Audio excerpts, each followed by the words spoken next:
quisiera comenzar con las dos conferencias, agradeciendo en primer lugar al catedrático Carlos López Jimeno con la oportunidad de esta serie de conferencias con el profesor Lore y Alfonso por toda su ayuda y apoyo en estas sesiones que estamos grabando y que presumiblemente pues, quedará para disposición de los alumnos. Bueno, uno de los temas que es el último ya de este ciclo es, lo hemos titulado Gas natural, energía de transición y cadenas de suministro. Lo de cadenas de suministro es en parte debido al interés que existe dentro del departamento que el marco del cual se ha propuesto la profesora Dolore por el tema de la logística y los combustibles, y me referiré a él y ya veréis cómo he ido tratando de enlazar los temas que me parecen más importantes y en particular el tema del gas como energía de transición. Hace años, cuando empezó la liberalización y sobre todo empezó el despegue de las energías renovables, pues el gas natural se defendía como el gas que acompañaba a las renovables y era casi renovables la energía del futuro. Y luego empezó a venir ya una cierta crítica al gas como energía fósil. Yo que me eduqué en el gas, trabajé en el gas y muchos años en una Fenosa, parte como director de combustibles y luego como secretario general, pues realmente el gas tiene unas ventajas respecto al carbón, cuando emite partículas, óxidos nitrosos, óxidos de azufre, etc. En términos de gases de efecto invernadero, prácticamente un tercio de lo que emite una central de carbón de lignito o de hulla. Y realmente lo que ha ido ocurriendo, he vivido uno de los congresos internacionales de gas en París y ya la industria del gas defendía el desarrollo del gas y el crecimiento del gas por la sustitución del carbón y otros combustibles. De eso también hablaremos hoy. Pero ya los que seguís los temas energéticos habéis visto que en la última cumbre de la Conferencia de las Partes, la Conferencia de Naciones Unidas de Cambio Climático, pues el gas ya se ha incluido claramente como una energía fósil y que realmente está sujeta también a esfuerzos para disminuir las emisiones.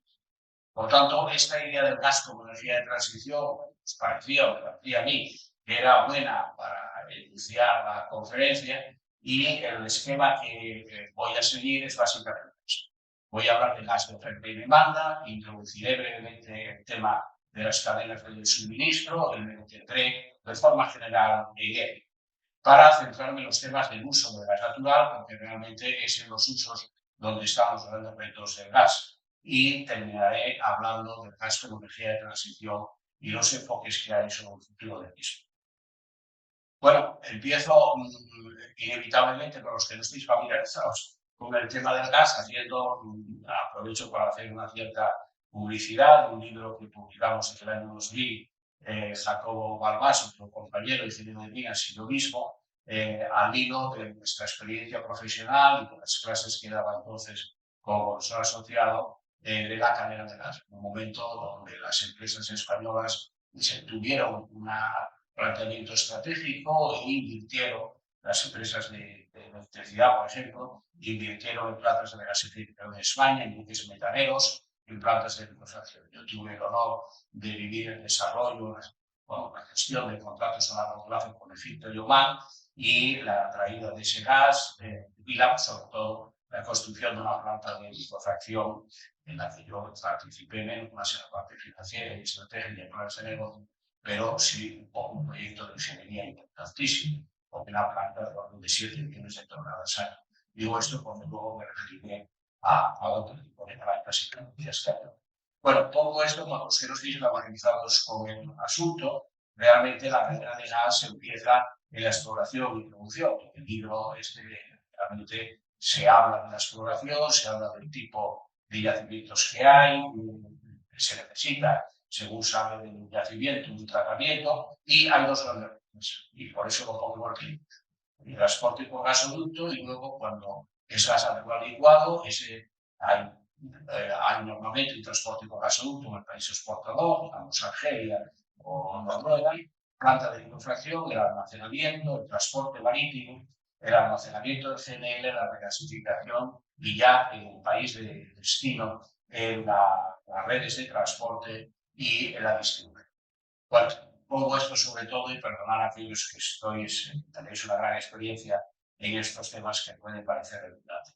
Por eso ya pasaré un poco a la oferta y voy a tratar de dar unas visiones, por un lado, globales, porque me parece que al hablar de gas como energía de transición se habla no solo de Europa o de España, y luego en el debate coloquio, porque tenemos ocasión de tratarlo con más detalle, pero yo creo que no se puede entender una visión de futuro de lo que puede ser el gas como energía de transición si no tenemos una idea.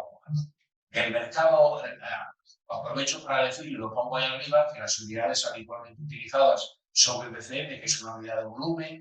Lo digo para aquellos alumnos que no estén lógicamente familiarizados con el tema del gas, que son 1.000 millones de metros cúbicos. Es una unidad por tanto de volumen que se convierte en unidad de energía. Normalmente se utilizan los teravatios hora como unidad, que sea una unidad de energía, y en el gas natural, en realidad, en la conversión son estándar, vienen a ser los 10.000 normales metros cúbicos, perdón, 10.000 kilocalorías por normal metro cúbico. También en las plantas de licuefacción se utilizan toneladas de GBL. Si multiplicamos esa tonelada por 1,3, estaremos en los BCM, de las capacidades de las plantas de licuefacción, y a veces se utiliza la medida universal, la unidad universal de convertir todo toneladas de petróleo en químico. Pongo esto porque a lo largo de la conferencia iremos utilizando diferentes unidades. Sí, aunque pasaré muy rápido por a mi tiempo y trato de trasladar algunas ideas para el debate, realmente veis ahí a la izquierda que desde el año 2019 al 2022 el volumen, la demanda global de gas, es decir, en el mundo, ha estado cercana a los 4.000 BCM. 4.000 BCM. Y a lo largo de del 22 al 21, que es el que he encontrado estadísticas homogéneas, esto está sacado de la International Gas Union, pues ha crecido la demanda de gas en Norteamérica y ha caído el mundo. Pongo este gráfico porque me parece interesante y revela un poco. Podemos luego hablar de por qué crece en Estados Unidos. Pondré unos datos de precios, pero que serán completados luego con las presentaciones de los participantes de Raúl y de Verónica, pero digamos que yo creo que esto es una primera pincelada que es de interés, ¿no? Otra cosa interesante, porque si no, al discutir el tema del gasto con energía de transición no se entiende fácilmente, es esos usos, ¿no?, a los que dedicaré un apartado de la presentación. Esto es también a nivel global, mundial, digamos, y veis que el power, que es la energía eléctrica, es aproximadamente un tercio. No varía mucho, un tercio, 34%. El sector industrial es del orden de otro tercio, para coger cifras de orden, veis que era 29, 28, 27, y luego el doméstico y comercial, que prácticamente está cercano al 20. O sea que podría ser 30, 33, 33, 20, y luego otros usos. En esos usos, pues está el tema del transporte y el tema del gas como materia prima para la fabricación, por ejemplo, de amor. En cuanto a regiones, hay también hay un peso muy importante de Norteamérica, de Oriente Medio, de Asia, todo lo que es el sudeste asiático, que son grandes países productores y consumidores, y de nuevo el tema de Europa, que está con nuestras emisiones de CO2 del orden del 11%. Es decir, que Europa, en cuanto a demanda a nivel mundial, pues es del orden del 10%, para ver cifras de orden que las veréis más precisas. Si vamos a datos más recientes, me baso ahora en el último informe publicado de la revisión de los mercados energéticos que tiene la Agencia Internacional de Energía, que en mi opinión son muy buenos y muy documentados, en donde tiene el primer trimestre del año 24 y por tanto agrupa, coge, como veis en el extremo derecho del gráfico, el último trimestre en el año pasado, el año 23. Bueno, en el primer trimestre del pasado año, la demanda de gas disminuyó cerca del 30%, o del orden de ese orden. Se fue recuperando en los 2 trimestres siguientes y se ha, por así decirlo, consolidado con un crecimiento en el último trimestre si lo compara year on year, ¿no? Sería el cuarto trimestre del 23 respecto al primer trimestre. Y es interesante también ver que la demanda, el crecimiento de la demanda, de nuevo, no está en Europa ni está en OCDE, en los países del área europea de la OCDE. Y por tanto, el crecimiento o la recuperación está fuera de Europa. Bueno, ¿qué pasa con el comercio mundial? Ya hemos visto que en los últimos 4 o 5 años está la demanda global más bien plana, con crecimientos del 1 y pico, como si fuese un mercado maduro, con crecimientos del orden del 1 y pico por ciento, y en el tema de los crecimientos anuales los globales, en el año 24, pues se espera que este año se retorne al crecimiento, con crecimientos del orden del 20% global. De nuevo, los colores, a grosso modo, ya nos indican que ese crecimiento vendrá fundamentalmente de fuera. Un tema importante que además incide, yo creo, en discutir el gasto con energía de transición es esa distinción que hacía al principio, y por eso puse esa primera transparencia, entre el porcentaje de gas que se comercializa como gas natural licuado, en procesos criogénicos que me interesa, hay mucha literatura sobre eso.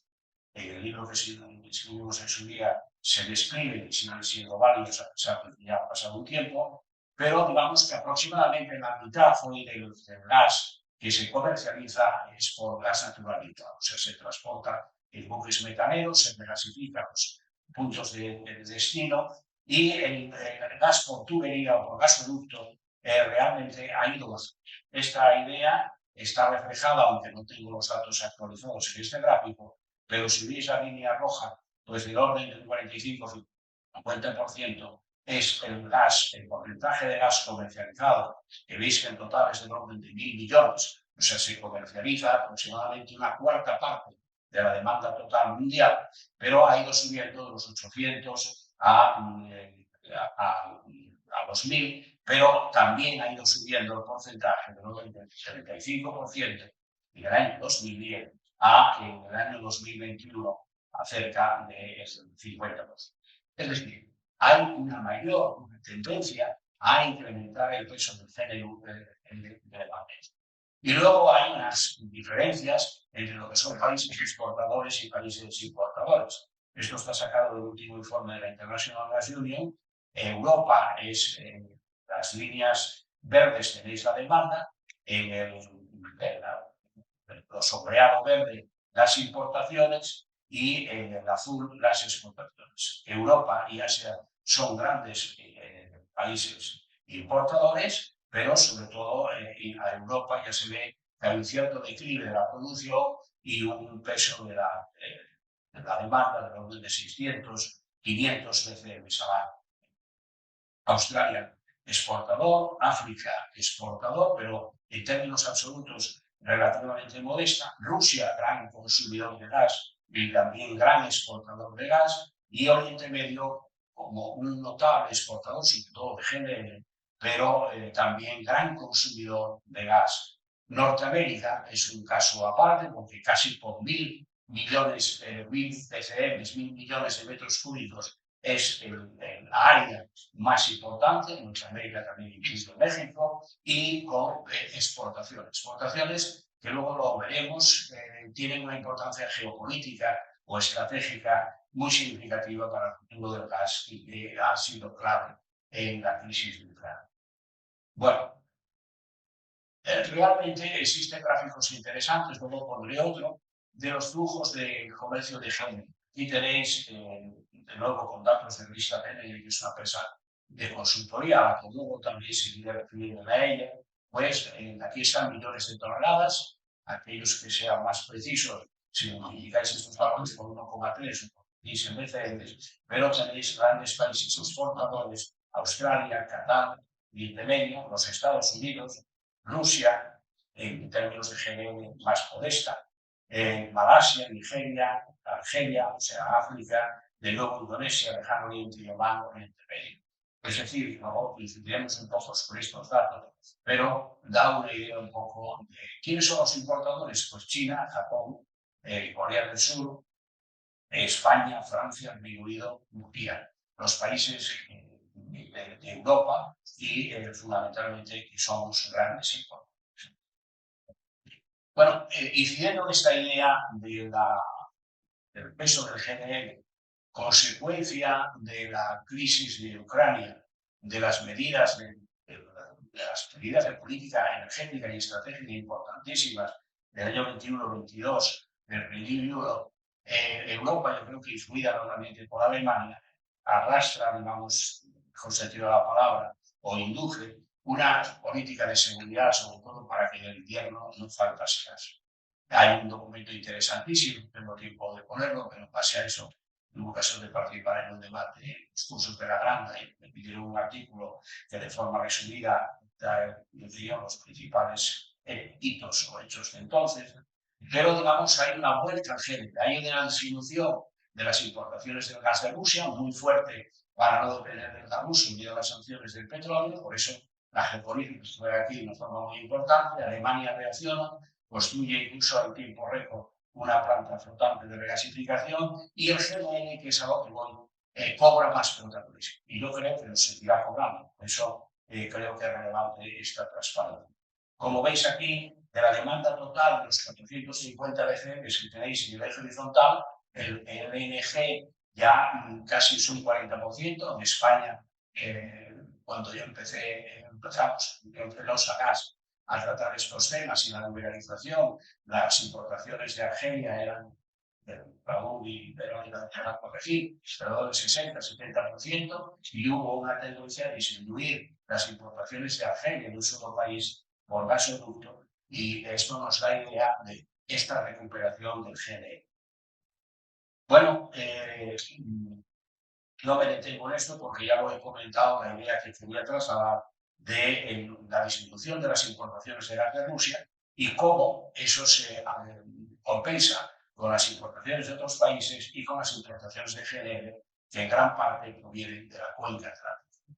Tema de relevancia geoestratégica, que la cuenca atlántica desde el punto de vista de Estados Unidos estaba un poco olvidada respecto a Asia y a pivotar desde la política de Obama el desarrollo, las inversiones y de todo tipo, y digamos que la cuenca atlántica, es decir, Estados Unidos y la costa europea, cobran más protagonismo. Vayamos ahora, con esto espero a los que no estéis familiarizados de dar una panorámica y estoy tratando de trasladar algunas ideas.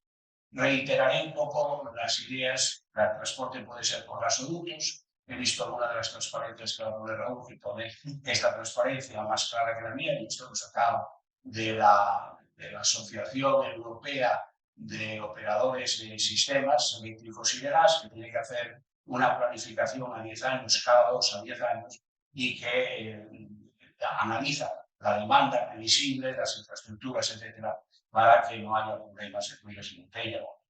Este es un gráfico que, a grosso modo, os da idea de la importancia del gas ruso que llega a Europa y de la importancia del gas en el Mar del Norte con los gasoductos submarinos que llega a la costa, digamos, oeste de Europa, fundamentalmente Bélgica, Holanda y Dinamarca.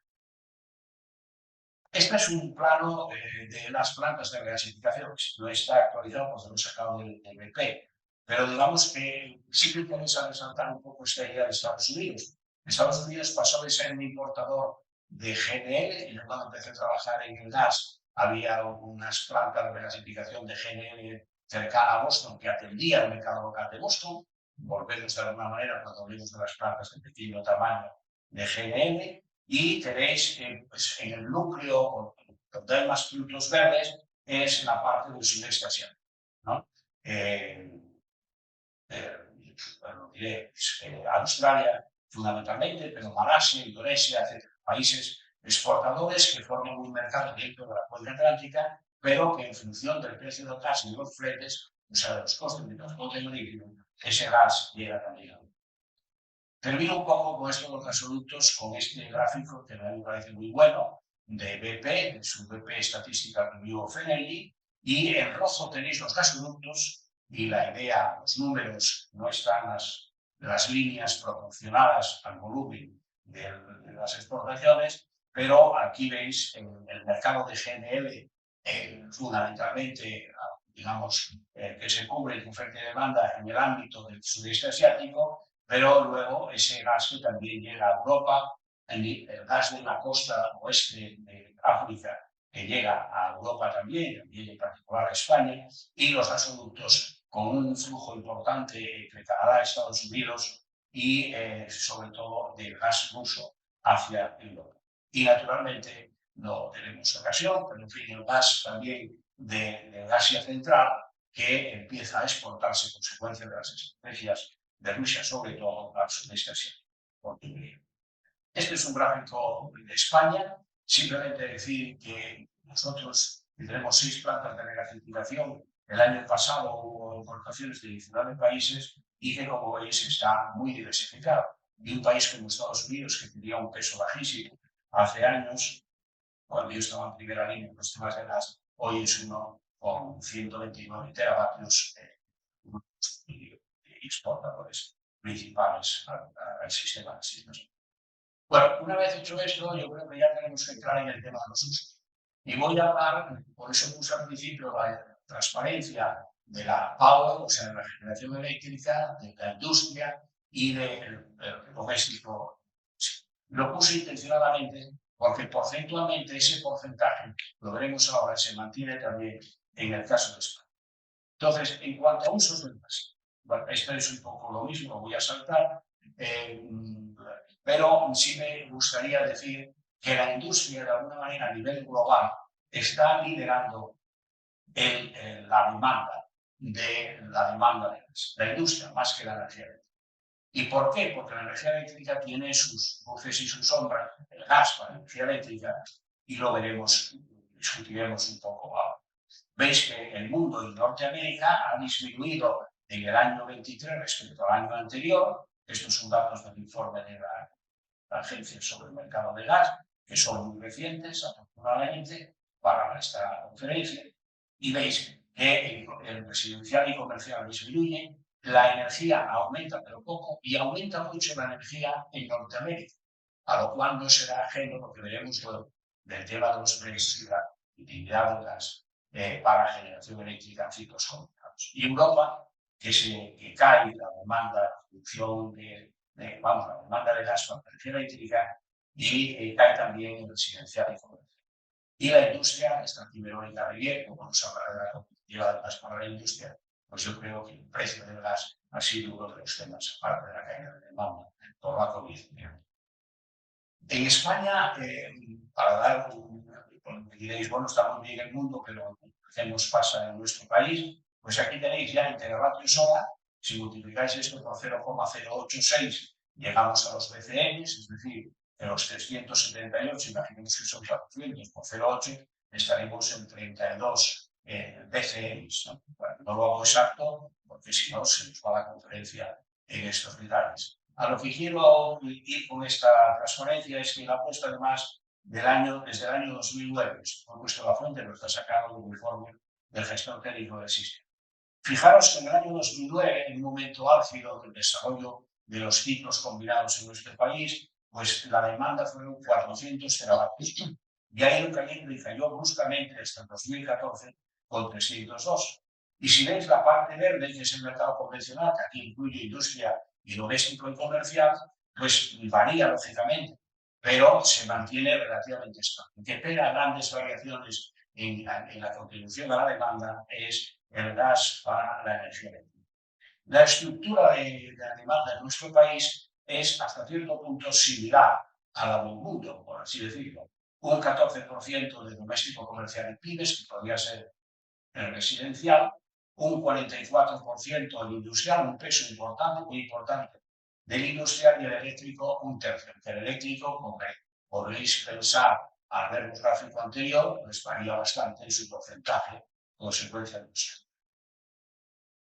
Bueno, hay una cosa que es entre los gasistas, de siempre de todas las energías, pero gasistas también, y que es la escasa contribución en términos globales de las emisiones de CO2 que hace el tema importante a la hora de hablar o de discutir los temas de transición.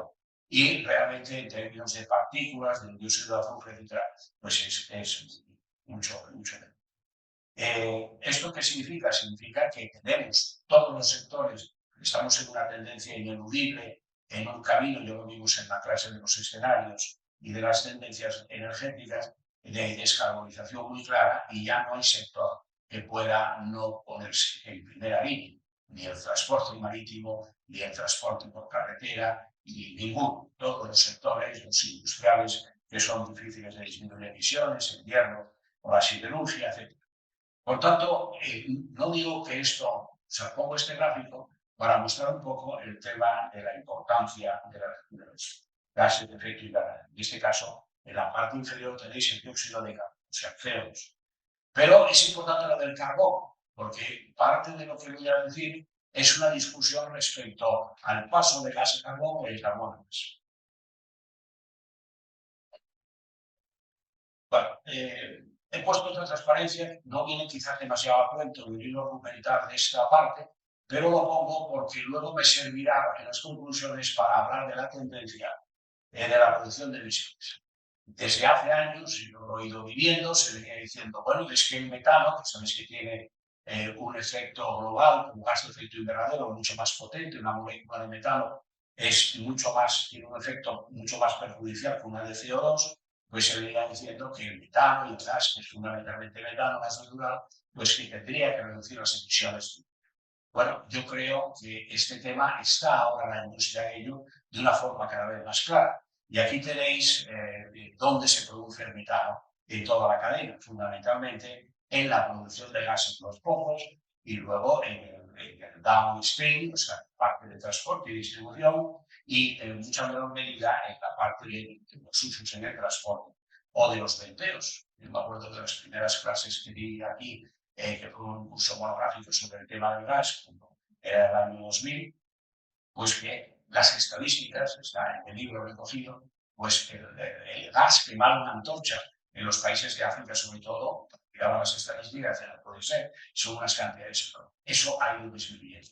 Y a lo que voy es que la industria, creo que está en la línea de reducir las emisiones de metano. Los precios es una parte muy importante, como tenemos al presidente del mercado ibérico de gas, pues, y además tiene una transparencia de eso, no voy a entrar. ¿Por qué lo pongo? Porque me servirá para hablar un poco del tema del intercambio entre uso del gas para generación eléctrica y uso del carbón para generación eléctrica. Y pongo ese gráfico aquí porque en ese juego entre el paso de una energía a otra, de una energía primaria a otra, el precio del CO2, que durante muchos años estaba 5 o 7 dólares por tonelada de CO2, yo me acuerdo que fui durante años director de medio ambiente en Unión Fenosa, y los precios de CO2, que la acción del mercado de derechos de emisión, que se creó con el fin de crear un mecanismo de mercado que hiciese que en vez de utilizar carbón se utilizase gas, estaban unos valores que no permitían hacer que la balanza se inclinase hacia atrás. Pero este gráfico es importante porque está desde el año 20 hasta el año 23 y en 3 años ya veis que ha subido desde 25 dólares por tonelada de derechos de emisión de CO2 a los 70, 80. Empiezan a entrar en valores que hace años no eran, podían ser previsibles en los escenarios, pero no parecían muy creíbles. Bueno, el tema de antes de hablar de la sustitución, hay un tema para la transición que a mí me parece fundamental y que no profundizo en él, voy a poner sobre la transparencia, pero no significa la importancia clave que tiene.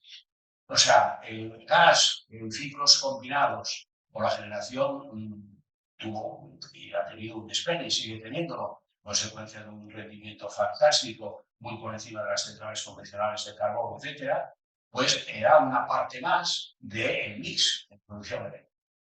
Todo nuclear, hidráulico, con los renovables que empezaban. Pero ahí lo que muestra ese gráfico, y por eso lo pongo, realmente es que estamos empezando a pasar de un uso del gas en generación eléctrica que sea casi más que una parte del mix, que también una parte que aporte flexibilidad a la generación renovable intermitente. De ahí que los ciclos que ya ciclaban muchos, que bajaban carga con frecuencia, cada vez lo harán más. Y en la medida en que las baterías eléctricas no tengan un desarrollo, por así decirlo, espectacular, el gas tendrá un nicho de mercado muy importante en el mix eléctrico para la generación, para dar garantía de potencia al sistema y hacer que la entrada progresiva y cada vez mayor de renovables sea de una forma segura para el sistema. Estos dos gráficos los pongo con la intención de dejar una idea. Creo que había parado esto, pero parece que no. No puse el silencio, pero mejor de parar. Bueno, ahí tenéis un gráfico que se refiere a Europa. Luego nos hablará, supongo, Raúl, del TTF, que es un mercado organizado al que yo creo que mira, así enseguida, en el centro de Europa, ¿verdad? Y es un precio de referencia, no hay que más. Y luego, los precios de referencia del gas anual global en la cuenca del sudeste asiático. Están en dólares por millón de BTU, y ahí tenéis las grandes variaciones y volatilidad de los precios. ¿Qué es el color azul más intenso, el azul más claro y el gris? Pues bueno, es la diferencia de precios que hay, y este análisis a mí me ha gustado, porque compara las centrales de carbón de bajo rendimiento, 30 y pico, 34, 38%, respecto a un ciclo mejor, 57% de rendimiento, y el peor carbón, el peor ciclo en rendimiento con la mejor central de carbón, por ejemplo, una central supercrítica. ¿Cuál es la idea? La idea es que en la medida en que los precios del gas, que es el amarillo, estén por encima, interesa. Y en la medida que estén por debajo, interesa el gas. Bueno, lamentablemente no puse el de Estados Unidos, que era lo que quería y se me pasó por tanta transparencia. Realmente, este mismo gráfico para Estados Unidos muestra que la raya amarilla está por debajo de las bandas azules y grises. ¿Qué significa? Que el precio del gas en Estados Unidos está, hay áreas geográficas o estados que tienen el mercado de derechos de emisión, pero no en todos, pero en fin, en definitiva, que Estados Unidos por el precio va hacia el gas de una forma de mercado, por así decirlo, más natural. Aquí realmente veis que en Europa no es así. Y por tanto, esta idea de que haya un cierto repunte, que lo ha habido el año pasado, del carbón, de la producción de carbón en Europa, en parte es debido a eso. O sea que los precios son muy importantes para el futuro del gas y para el gas como consumo. Lo que también está claro es que históricamente, desde el año, el decenio pasado, aquí son valores de 2011 al 2018, se han disminuido las emisiones de CO2 porque los países han pasado de carbón a gas. Y también podemos decir, y luego lo hablaremos, de fuelón y gasoil a gas. Y aquí tenéis, los colores son muy ilustrativos, que los grandes contribuyentes a la disminución de emisiones han sido Estados Unidos y China. Y Europa, que también lo ha hecho eso, la experiencia en España la tenemos clara, y también en otros países europeos. En el caso paralelo podría ser Alemania, que pasa al gas y vuelve al carbón, pero realmente la línea verde muestra que Europa también contribuye, pero como siempre estamos en el 11-12% del tema global mundial. Bien, este gráfico voy a comentarlo brevemente porque me sirve para incidir en el tema de Estados Unidos. Aquí tenéis la diferencia entre el coste realizado de electricidad en ciclo combinado con Body Cycle Gas Turbine en gas natural respecto a una central supercrítica. En Estados Unidos está por debajo, es decir, que es sistemáticamente del tercer división. En la Unión Europea hemos pasado hasta el año 2015 de que era más interesante el carbón, el gas, al carbón al gas. Y en China es al contrario y en la India. De hecho, China e India siguen construyendo centrales de carbón y, a pesar de construir también ciclos combinados, disminuye las emisiones, pero no compensa el nuevo crecimiento a consecuencia de las emisiones. Bueno, voy al tema del gas en la industria. Hay una parte muy importante. Cuando se habla de electrificar, hay un ya yo diría que es casi un lugar común, ¿no? Y que hay que electrificar todo lo que sea electrificar. Bueno, entonces la industria del gas muchas veces dice, bueno, pero hay cosas que son difícilmente electrificables. En la industria es un caso paradigmático. ¿Por qué? Porque los procesos tienen algunos de ellos temperaturas muy elevadas que hoy por hoy son difíciles de conseguir con procesos eléctricos. Y por otra parte, y aquí no está en el gráfico, tiene que haber puesto un mensaje, realmente no solo se necesita temperatura, se necesitan flujos de volumen muy importante de gas para combustión, para procesos en la industria del papel, de alimentación, de la siderurgia, de la metalurgia, de la cerámica, etc. Y aquí este gráfico, que está sacado de vista del último informe de ILO, que me gusta porque es como muy gráfico, a la redundancia. Tenéis ahí como una línea por los 500 grados y hay procesos donde por encima de eso, hoy por hoy, se ve que es muy difícil de electrificar. Y en los otros se puede hacer, pero ahora comentaremos un poco el tema de dosis. Buscando cosas ya para la clase del año pasado de esto, encontré un estudio muy interesante, Friedman y otros colaboradores de la Universidad de Columbia, que por primera vez en donde vi, lo encontré en cosas de Nature, el tema del gas en la industria y por datos que no están, en mi opinión, tan visibles, visuales como esto. Creo que es interesante esto porque realmente está poniendo con diferentes sectores, el cemento, la siderurgia, el amoníaco, el metanol, la industria del papel, etcétera, las temperaturas necesarias. Y pone luego unas alternativas, que sería producir ese calor con biomasa, en principio con calderas más similares a las existentes, por ejemplo, de fuego, de gas, y la producción de hidrógeno a sustitución, y la energía nuclear en cuanto a energía que puede producir calor y temperatura. Realmente, este gráfico no lo voy a entretener, pero el concepto me parece muy interesante, que es cuánto se incrementa el coste, que lo tenéis en el eje vertical, y cuál es la viabilidad. Y a medida que nos acercamos hacia la derecha, la viabilidad es mayor. Por ejemplo, el vapor nuclear, bueno, yo he trabajado también en el tema nuclear, pues realmente sería difícil porque habría que sacar el vapor de la vasija y utilizarlo para otros usos, pero donde ve más posibilidades es el tema, por ejemplo, de la sustitución por biomasa, del hidrógeno gris con captura, azul, con captura y almacenamiento, y del hidrógeno renovable. Pero el hidrógeno renovable ya veis que está en la parte que es factible, pero con elevado coste. El estudio este, y lo digo para aquellos, espero que aparte de la charla esta y del coloquio, los alumnos, o sea, esta charla, induzca en ellos un deseo de mirar cosas sobre este tema, pues en este mismo estudio tenéis un caso, tiene varios, no pongo solo un caso, que es este, el de ahora no me acuerdo cuál era, el natural gas, la fabricación de litio.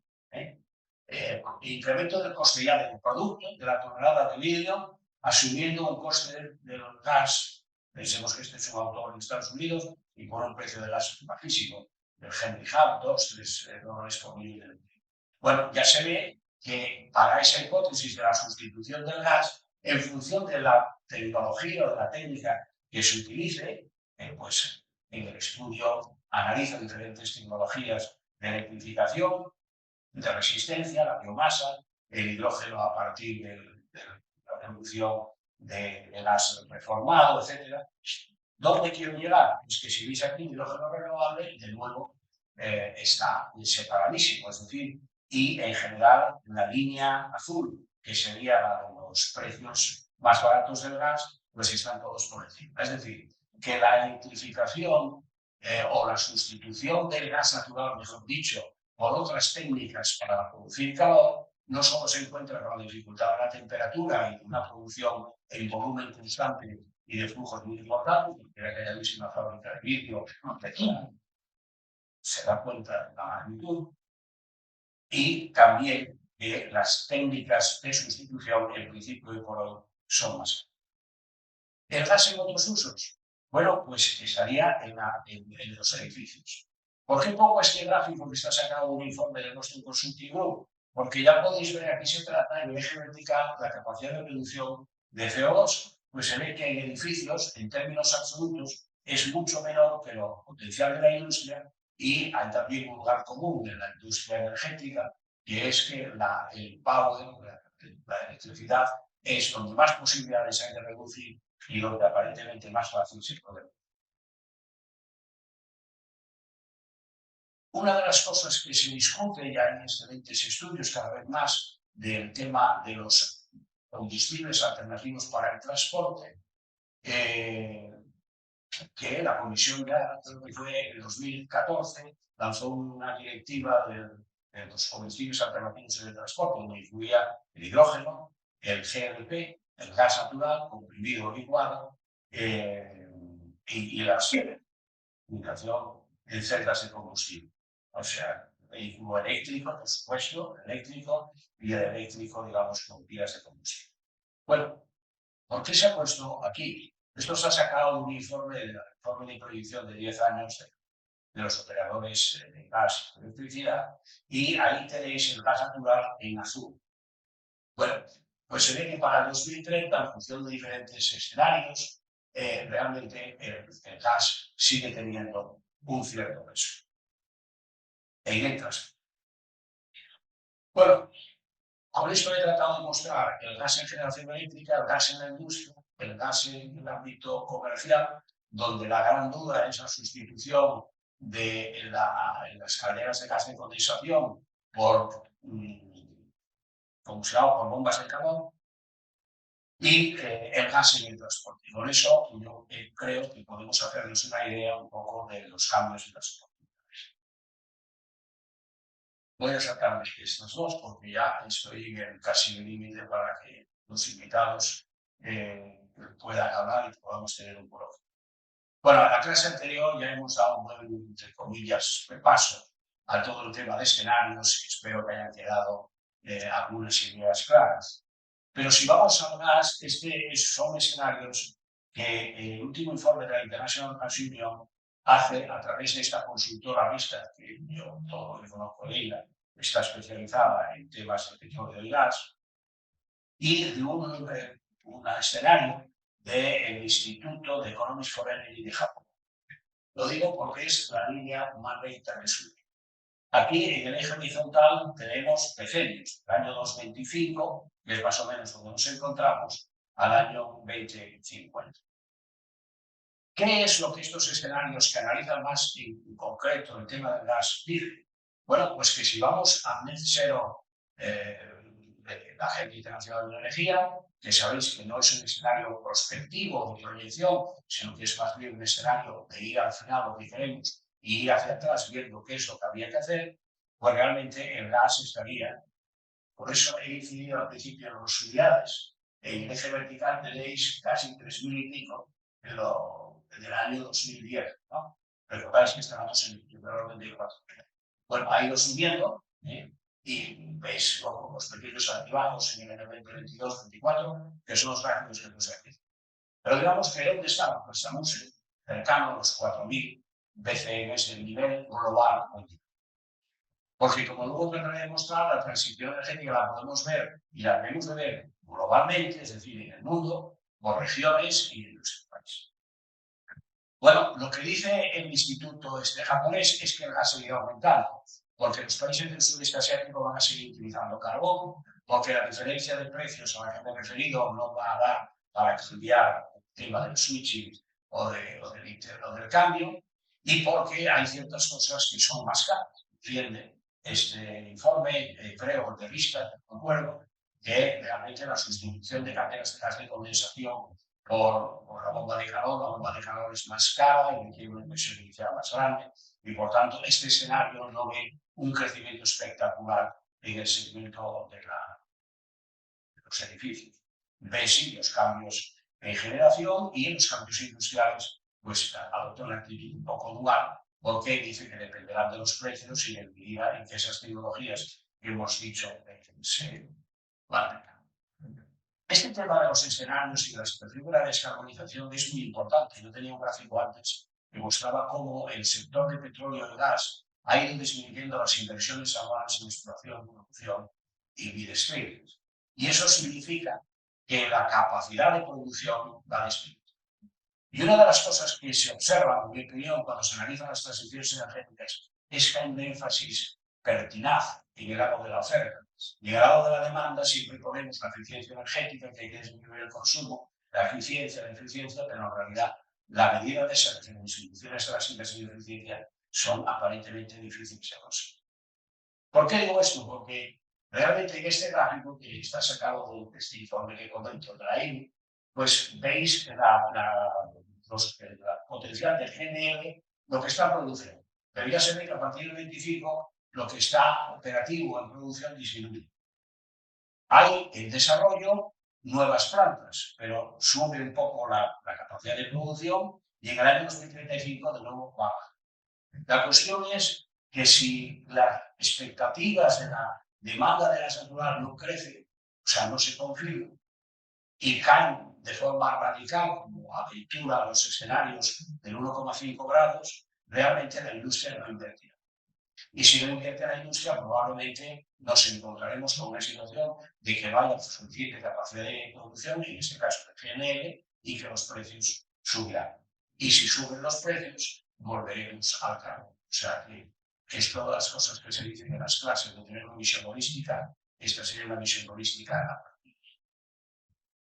Bueno, hay otros escenarios muy interesantes del último de Outlook de BP, que analiza concretamente el tema de gas, y analiza tres escenarios. En realidad, en todos ellos ve si queremos ir a una descarbonización, una transición de disminución de emisiones, hay que disminuir el consumo de gas, y en ningún momento es un escenario donde se mantiene más o menos lo que hay con una cierta energía. Bueno, pues ya termino con las reflexiones finales. ¿Qué conclusiones saco yo, que son conclusiones o reflexiones personales de todo esto? Yo creo que muchas cifras, quizás excesivas, pero que uno no puede renunciar a su estilo. Y realmente lo que he tratado de mostrar es que el gas natural va a seguir teniendo un peso importante en la demanda y en la transición energética. Si miramos tanto los horizontes temporales como los volumes. Si analizamos los diferentes segmentos, que es el esquema que he tratado de seguir en la conferencia, en generación eléctrica seguirá siendo decisivo. O sea, yo no visualizo que a 5 o 10 años podamos tener un desarrollo de baterías eléctricas que solo ellas en el sistema eléctrico de potencia soporten toda la enorme entrada de energías renovables en Europa. Y luego está el tema de la sustitución por carbón. En algunos países se ha hecho de forma drástica y en otros ha sido más bien los mecanismos de precios junto con el precio de CO2 lo que ha. El uso del gas en la industria para alta temperatura con elevado volumen de flujo de suministros, yo creo que seguirá teniendo un importante nicho de mercado. Y la tendencia a largo plazo, yo creo que es sustitución parcial con el biometano, el hidrógeno y los gases hídricos. En la clase de biogás y de hidrógeno, yo creo que hemos tenido ocasión de profundizar en ello y de ver el potencial, pero al mismo tiempo el peso que podría tener en el caso de España la atmósfera. En el transporte no me he entretenido mucho ver, pero seguirá teniendo un nicho de GNL, de gas natural comprimido y gas natural licuado para el transporte pesado. Y en el marítimo también el GNL. Hoy por hoy, sobre todo a medida que aumenten los requerimientos de la organización ahora que maneja los temas marítimos y que sobre todo pone límites a las emisiones de CO2 en la zona de la costa de Estados Unidos y la costa europea, pues hace que hoy por hoy, por la potencia de los buques, la tendencia sea a utilizar GNL. Y en los edificios la amenaza gas son, yo creo, las bombas de calor. La evolución de estos dos segmentos, en mi opinión, los segmentos primeros, industria y generación, son claves por el tema del volumen y de la repercusión igual. En Europa, ya lo hemos ido viendo, que estamos experimentando, se apuntan los escenarios a una disminución del gas natural. La tendencia es al biogás y biometano. Y a partir de 2030 es cuando se espera que el biogás y biometano puedan empezar a tener porcentajes que puedan empezar a notarse. Pero, y también que la tendencia es a disminuir las emisiones de metano y de gas de CO2 en la atmósfera. Otro tipo de reflexiones son las del GNL, que yo creo que cobrará importancia a costa de los turísticos más adultos y que la geopolítica juega a favor del GNL, lo hemos vivido con la crisis de Ucrania de una forma clarísima en más función.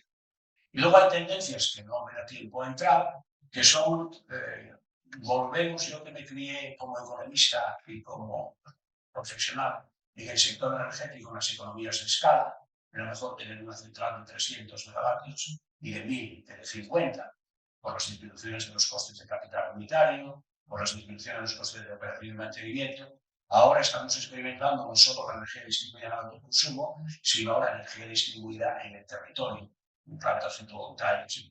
Bueno, curiosamente, esta tendencia también se da en las plantas de GNL. Hay lo que denominan las small scale de plantas de gas natural licuado, que he visto, he buscado referencias, pues por ejemplo, la que se está construyendo en Canadá está en 0,4 o 0,5 toneladas de GNL de capacidad, en la que yo participé de una forma más activa, que era la de ambiente en Egipto. Nosotros fuimos a la empresa, fue a una economía de escala y se podía hacer por 4 y se decidió hacer por 7. Por tanto, para que demos una idea, las grandes plantas de evacuación están en 7 millones de toneladas de GNL de producción y estas mini plantas están en 0,4, 0,5. Y las plantas de regasificación flotantes, que esto termina siendo una solución desde el punto de vista de impacto ambiental, pero también de economía, de estandarización. Es decir, que el GNL, mediante estos esquemas, también está ganando cuota de mercado. Y termino con la última reflexión.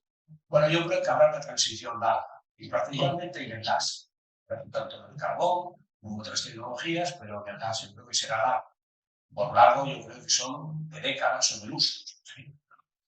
Y el gas seguirá teniendo globalmente un peso muy importante, pero en Europa tiene una tendencia a disminuir y ser complementados por otras energías. Ya lo hemos visto, el apoyo político al biogás, al biometano y al hidrógeno, y es muy importante.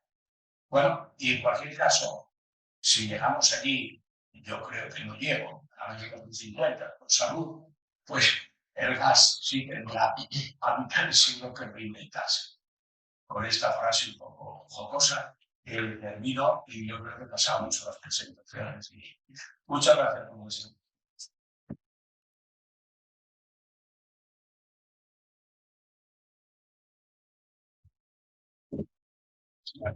no.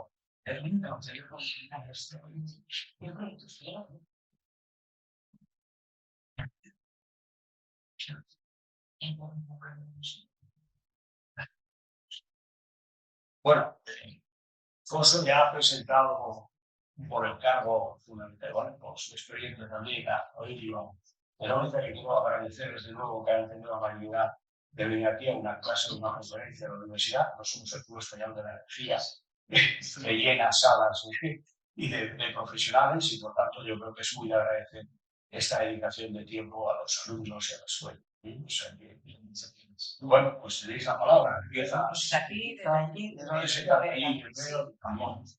me pongo que por ejemplo, tu nombre es una persiana. Bueno, Como le digo, mi hermano. la técnica que yo soy un Alfonso es que Alfonso se levanta y entonces yo ya veo que ya está. Sí, pero bueno, a ver, estoy buscándote tu. ¿Es esta o la cámara?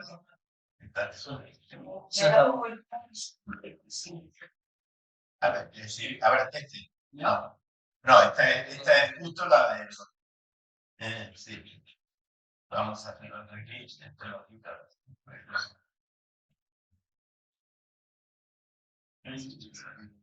Tampoco. Pues debe estar más arriba que no la veis. Mira, esa. Esa es. Esa. Que no la veíamos. Y esta es.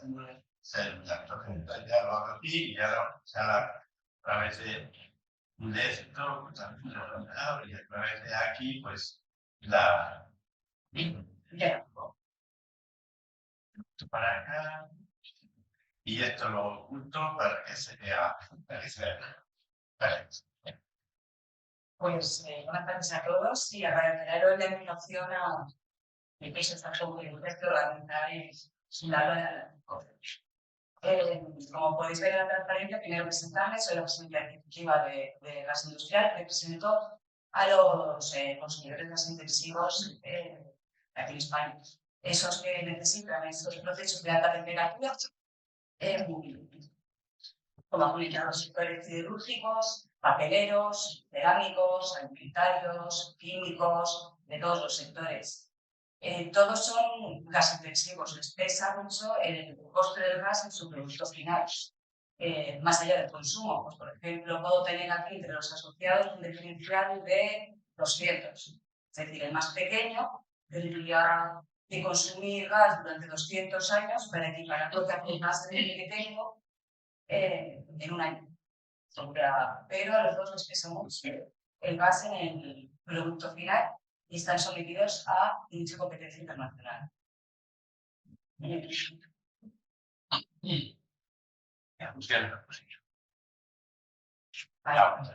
Pues esto es lo que sería el consumo del gas en España y los usos que ha comentado el otro. Aquí tenemos arriba a la izquierda el gas desde el año 2000 hasta el año 2023 y el peso que representa. En la parte baja podemos ver el consumo de gas para el uso industrial, ya sea que utilizan como materia prima o como calor para su proceso productivo. La parte de arriba serían los ciclos combinados con una gran expansión hasta el 2008, que luego empezó a bajar hasta ahora, hasta el 2023. Debido a la entrada de las renovables, porque ahora se ha quedado más o menos en un 20% los ciclos combinados con gas natural, dando respaldo a esas renovables, o el viento, la sequía o el sol. Y arriba en gris, pues lo que sería en esqueleto azul, el consumidor doméstico, calefacción. Y más o menos, la industria ha sido el 60% de todo el sistema gasista. Estos 2 últimos años, nos hemos ido casi al 50%. Son sectores químico, refino, cerámico, vidrio, alimentación, siderurgia, conectado y todos expuestos a competencia internacional. Y la palabra clave es competitividad. No voy a hacer spoiler de la práctica de arriba a la izquierda, porque es la de precios de gas, que la va a explicar maravillosamente Raúl, pero orden de magnitud, estos son los precios desde 2016 a 2024. El más bajo es de la época de los confinamientos, mayo 2020, que nos encontramos con un precio de 5 euros megavatio hora, y la barbaridad de en agosto, cuando se agotaron el Stream 1, nos encontramos con precios de 250 euros megavatio hora. A la derecha, para que veáis años normales, precios de 13, 17, 22, 7,54, 2020 9,34 y luego la gran montaña rusa.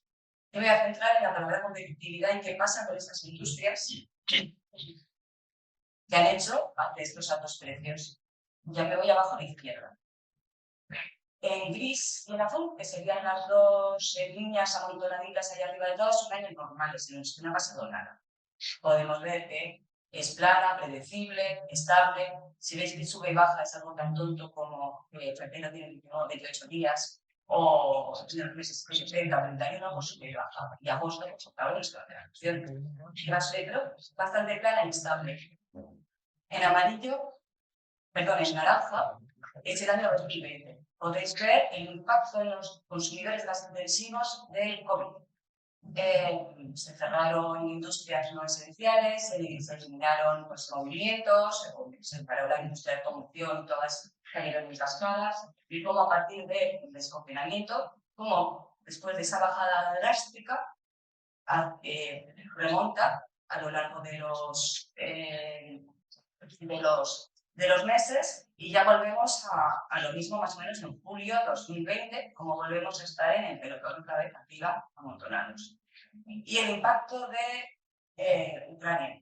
Volvemos a estar en amarillo durante 2022, bastante alineados, y nos vemos la nación rusa. Y ya fue en febrero-marzo, si no me acuerdo las fechas, de 2022. Entonces, recordemos que las industrias no tienen plan B, necesitan el gas para los procesos productivos, para el carbón, para materias primas. Con mucho más allá que en lugar de pagar esos precios de 250 euros que no pueden repercutir en el producto final, porque ¿quién lo compra? Si de repente te dicen que el producto nacional es más, no compro. Y se ven sometidos a competencia internacional, mejor el producto chino es más barato, el producto más barato, ya no pueden exportar a Estados Unidos, porque ahí tienen un precio de un share gas que decías, Estados Unidos, 7 euros megavatio hora. Dices, ya aquí lo tengo a 250, ¿cómo voy a poder vender en Estados Unidos? No se puede. Y vemos el impacto de las bajadas, que en el segundo semestre de 2022, cuando teníamos los precios más altos, que llegaron entre el 35 y 40% de la unión industrial. Sería pues esto, como un 30% de las industrias en España claras. 2023, las cosas se han calmado más, pero aquí hemos tenido grandes distorsiones en el mercado europeo, porque debido a las ayudas del Banco de Ucrania, que comentaba Eloy, de documento muy interesante del mercado europeo, de la gas, etcétera, se permitieron a los Estados Unidos a dar ayudas estables. Ahí se adelantaron Francia, Alemania, Europa, que hicieron gran competencia a España y desplazaron la producción nacional. Tenías un producto chino, turco, realizado con carbón, con otros precios y otras políticas medioambientales que desplaza la producción nacional. Se puede comprar un producto chino con más barato porque el productor nacional pues, baja. O lo mismo, yo exporto a Estados Unidos. Imposible competir en los precios. Nos hemos quedado con una caída del 20% planita este año 2023. Y 2024 no nos hemos recuperado. Como podéis ver, la línea verde, seguimos por debajo, mejor que el año pasado, pero seguimos por debajo de años estándar, que podría ser las líneas grises y azules. Y esto lo enlazo con los gases renovables. A día de hoy, pues tenemos 25 años por delante, que yo espero verlos. Ya acabaré algunos, en 2050 ya acabaré también jubilada, me tocará.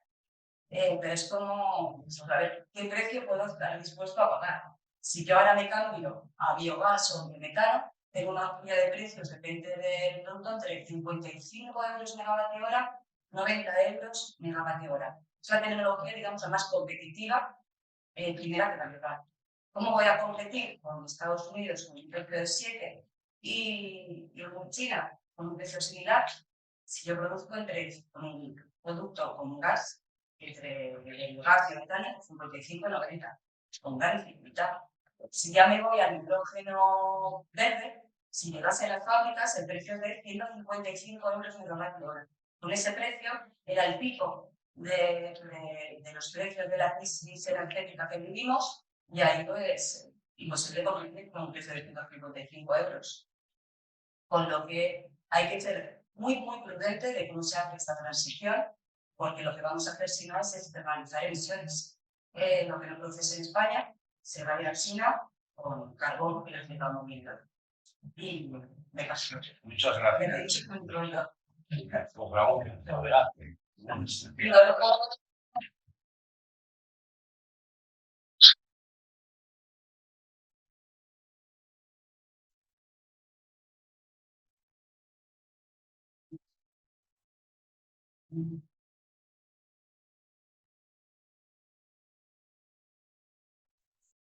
Sí, pues no, con habilitar edición, claro que ya mucho estamos.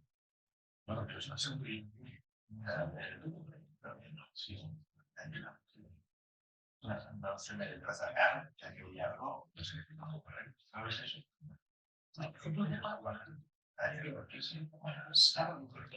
Estaba bien. Ahora aquí ya pasé esto y dentro de esta forma. Yo creo que sea, ¿no? Volviendo de así. Pues nada, buenas tardes a todos y gracias por estar aquí en los últimos minutos de la jornada de hoy y gracias a todos por la invitación. Y bueno, pues voy a introducir pues, a lo que es un mercado organizado del gas y lo que es un mercado de gas. Y hay algunas personas que saben más de esto que yo, pero en cualquier caso, seguro que les viene bien recordar alguna cosa de las que en su momento trabajaron. A ver, la evolución de los mercados de gas. Pues lo hemos recorrido desde el principio, pero no había dicho que empezábamos desde la liberalización, pues en el 98, pero incluso antes ya empezó lo que es la introducción del gas natural con técnicas de lo que se llama netback, que significa introducir artificialmente un precio regulado de esclavo a otros combustibles. Y de hecho se hizo así y desplazamos, o se desplazó en los años 60 más o menos, porque era la producción de energía eléctrica a través de fuel y de las centrales de fuel, pues a través de introducir el gas natural en la zona de Cataluña, fundamentalmente, que luego se presenta en España. Son suministros basados en contratos de largo plazo. Contratos que no habéis oído, que son contratos ciclo-pay, que ligan al comprador y al vendedor durante muchos años, en que el precio al cual se vende pues tiene un subyacente, puede ser muy diverso. Y los límites se van al subyacente del precio del petróleo o sus derivados. Y esos son los contratos estos famosos de take or pay, que pueden subsistir, de hecho subsisten también en la actualidad. Todo esto que del mercado, todas las transacciones, el mercado es muy rico, tiene tantas transacciones que no se nos puede ocurrir con tantos contratos diferentes como se nos puede ocurrir. Pero de hecho, en esta evolución de madurez del mercado, de la liberalización, pues aparecen mercados secundarios. Son los mercados basados en transacciones bilaterales, en esos precios, over the counter, que es el OTC, donde pues, al final son transacciones entre comprador y vendedor, pero oscuras, sin transparencia de precios y sin conocer en definitiva el resto de la sociedad a qué precios se está transaccionando el gas, salvo por el precio del reporte. Y luego está el proceso de organización, lo que se exige en definitiva es que cada uno sea responsable del gas que consume o que aporta a sus clientes. Entonces se exige un balance diario, que es yo tengo que comprar mi gas, que es el mismo, la misma cantidad a nivel diario que tengo que vender al cliente.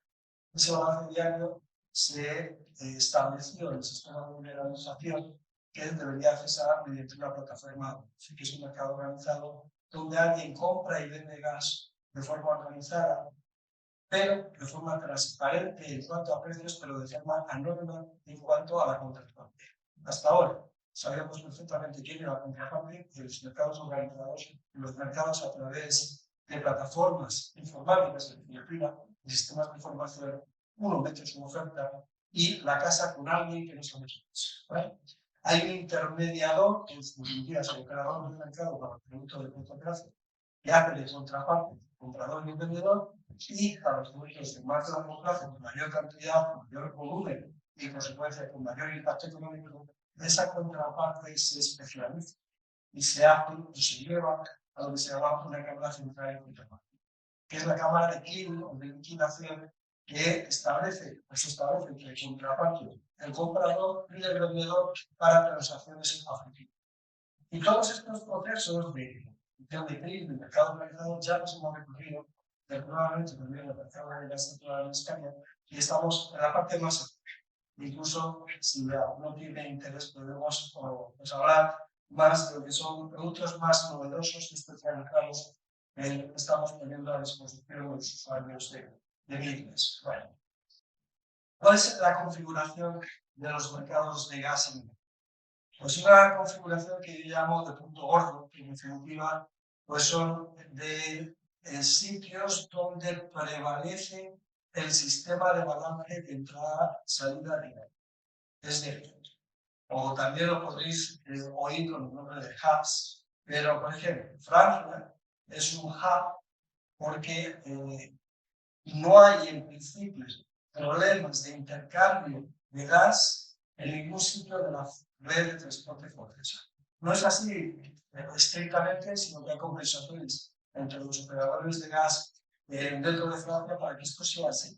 Porque al final, para que el mercado sea líquido, para que el mercado sea profundo, no debe haber restricciones de red a la hora de hacer las transacciones. ¿Vale? Entonces nos quedamos con la idea del punto gordo. En este punto gordo, en este hub francés, por ejemplo, se intercambian sin problemas el gas independientemente de la localización, por dónde se mete el gas y por dónde se saca. Lo mismo pasa en España. España, este hub, pues se llama, bueno, está organizado el mercado europeo por el gas, pero lo que se llama el punto virtual de balance, que es el PVB español, es el acrónimo en definitiva de las transacciones donde se realizan las transacciones de compraventa de gas en el sistema gasista español. En otro que habéis nombrado, previamente, y el cual, en definitiva, siguen todos los hubs del resto de Europa, porque tiene el que mayor cliente tiene, es el TTF. El TTF, el acrónimo es el Tracking Transfer Facility, que es, en definitiva, el punto gordo donde todas las transacciones en Holanda se hacen, y no solamente las de Holanda, sino que se hacen transacciones financieras de otros mercados, en otros hubs, pero con coberturas al hub holandés. Eso hace que este hub holandés tenga un volumen de transacciones que le ha puesto muy por delante de todos los hubs europeos. Y, en consecuencia, para tener mayor liquidez, mayor profundidad, mayor volumen de mercado, pues al final todos los demás, todo el resto de hubs, seguimos de alguna manera a ese mercado. Y también los alemanes, que estaban separados en 3 zonas, al menos, de balance, de hubs, punto gordo, y ahora las han conseguido unificar en lo que pretenciosamente han llamado THE, que es Trade Hub Europe, que es el acrónimo, por aquello de apropiarse un poquito lo que es la referencia del precio, pero no lo estamos siguiendo porque seguimos todos en definitiva lo que es el precio del TTF como mercado de referencia a nivel europeo. Como tengo poco tiempo, la verdad es que, bueno, pues voy a ir muy rápido. Esta transparencia la ha presentado Eloy. Aquí está señalado todo lo que es la red de transporte de los productos más las plantas de GNL. Y las plantas de GNL, que nosotros éramos un caso especial en Europa, pues se han dado tanta prisa a los europeos, en particular Holanda y Alemania, a imponer nuevas plantas de GNL a partir de los idiomas de los precios que ahora vemos, que ahora mismo en Alemania hay 4 plantas de GNL nuevas funcionando y que las han puesto en un tiempo. Son plantas de FSRUs, Floating Storage Regasification Unit, plantas flotantes, en definitiva es un buque que hace pues, de regasificador de otro. Es en este sentido muy flexible y mucho más barato que una planta de regasificación con tanques de criogénicos de GNL, que es mucho más caro. Pero en definitiva, hace un servicio que es importación de GNL de forma masiva. Bueno, pues en estos puntos gordos, nosotros en España tenemos la ventaja también, es que en el punto gordo del PVB, que es el de la red de transporte, donde se intercambia el gas sin problema, hemos hecho también otro punto gordo con los tanques de GNL, donde hay un tanque virtual de balance, que es la agrupación de todos los tanques de regasificación de GNL de las plantas de regasificación en España y que da flexibilidad y que en consecuencia permite unas transacciones de titularidad en este caso, de GNL mucho más líquidas. ¿No? Y bueno, pues aquí tenemos lo que son los precios, la historia de precios que de forma escueta se ha nombrado. Y la verdad es que esto es la historia desde enero de 2020 hasta enero de 2024, la que está reflejada aquí. En azul está el gas PVB y en gris está el TTF. ¿Qué es lo que ha pasado en esta época de crisis de precios tan espectacular? Pues fundamentalmente que Rusia ha fallado como el principal proveedor de gas en Europa. Rusia tiene varias fuentes de suministro en Europa y en particular la que ha empezado o la que ha sido más notoria ha sido el Nord Stream, que tiene dos gasoductos, realmente son 4, son Nord Stream 1 y 2, pero tienen 2 gasoductos físicos cada uno de estos ejes, y que, bueno, pues al final ha habido también problemas de sabotaje, en definitiva de los mismos que han tenido su grupo. La parte de Rusia se lleva a través de Polonia, bueno, de Bielorrusia y de Polonia, de los gasoductos de los desarrollos de Yamal, también está interrumpida. Curiosamente, se está exportando gas ruso todavía a través de Ucrania, a pesar del conflicto bélico. y también en menor medida a través de lo que es el Kalkstein o lo que son los corredores de gas del sur, de Turquía y de Turquía. ¿Cuál es la diferencia fundamental de aquí del TTF con respecto a nosotros? Es que nosotros en los periodos de más violencia de precios hemos sido marcadamente más baratos nuestro gas que el precio del TTF. Fundamentalmente por una razón, porque nosotros teníamos unas plantas de GNL que nos permitió diversificar el abastecimiento de gas a España de una forma que no lo podía hacer en la parte central europea. Y por eso los precios subieron de una forma mucho más significativa en el TTF que en el TVD. Curiosamente, y esto es una de las cosas que parece por curiosidades, estos incrementos de precios de aquí, estoy señalando de Rusia, son anteriores a la guerra de Ucrania, donde nadie pensaba que Rusia sería capaz de invadir Ucrania. Y de hecho, pues, solamente los servicios de información de Estados Unidos decían que había una acumulación de tropas muy grande en la frontera de Ucrania, pero hasta entonces no había esa invasión. ¿Por qué subieron estos precios? Porque ya Rusia estaba haciendo una disminución muy significativa de las ofertas de gas que aportaba la Europa. Y entonces, al retirar mucho gas, pues obviamente la oferta bajaba, la demanda estaba muy potente, en consecuencia los precios subían. Y esto ya ocurrió con unos precios totalmente desordenados antes incluso de la invasión de Ucrania que se produce en este momento. Y curiosamente, estos precios más altos tienen también bastante importancia o bastante relevancia en las medidas políticas que se adoptaron. Que no digo que sean equivocadas, pero en estos momentos, en agosto del año 2022, la Unión Europea estableció una obligación de llenar los almacenamientos para pasar el próximo invierno en el año 2022 al 2023 y impuso la obligación a toda Europa de llenar los almacenamientos. ¿Qué ocurre? Pues en esa obligación, pues, la mayor parte de los comercializadores fueron tomadores de precios y los precios se dispararon hacia nubes, que ya estaban bastante altos. Y afortunadamente, pues nosotros pues no tuvimos ese tremendo shock, pero sí que evidentemente también tuvimos unos precios muy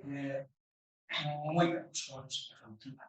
¿Y cuál es la situación actual? La situación actual es la que tenemos aquí, donde hay una concordancia de precios lineal. Ahora mismo lo que tenemos es una diferencia de precios muy elevada entre el precio de la Unión Europea en todos los campos europeos. Mientras sigue siendo aquí el azul, el TTF es el gris, y el verde es un precio sintético de GNL que se conforma a nivel mundial. Es el precio del JKM, que es el acrónimo de Japan Korean Market. Realmente, ese índice que se construyó hace tiempo ya tendría que tener también el consumo de China, porque es China uno de los factores fundamentales ahora también en esa confirmación de ese precio. Y ya con esta parte termino. Hay que tener en cuenta un poco lo que decían, pues que en el mercado, sobre todo los mercados desarrollados y los mercados individuos, hay tantas transacciones como intereses entre compradores y vendedores y fuera. Y nosotros construimos una curva de futuros. ¿Cuál es la curva de futuros? ¿Qué quiere decir esto? Pues, por ejemplo, aquí está la curva de futuros de la sesión del 1 de febrero de 2024 del TTF y de Midgas, en azul. Y del último día del mes, último día laborable del mes, el 29 de febrero de 2024, también en rojo el TTF y en azul el Midgas. ¿Qué quiere decir esto? Pues que ahora mismo, por ejemplo, el día 28, si nos fijamos en esta curva de futuros, el día 28 se negoció el día siguiente, el día G. Y esta negociación de un precio último, es el last price, que generalmente se toma, de la negociación de 24,90 para el técnico y 24,45 euros megavatio para mi peso. Pues también en este día se negociaron productos de gas de entrega en el mes siguiente, que es el montaje, que es el M+1 que estamos aquí, del DSD más 2, del Q más 1, del quarter más 1, del quarter más 2, del viernes 1, hasta el viernes 2 se puede. En definitiva, que el mercado, como digo, esto sube, esto baja, y en cualquier caso depende enormemente de las condiciones geopolíticas y de los acontecimientos que se. Ya, por esto, obviamente, podría hablar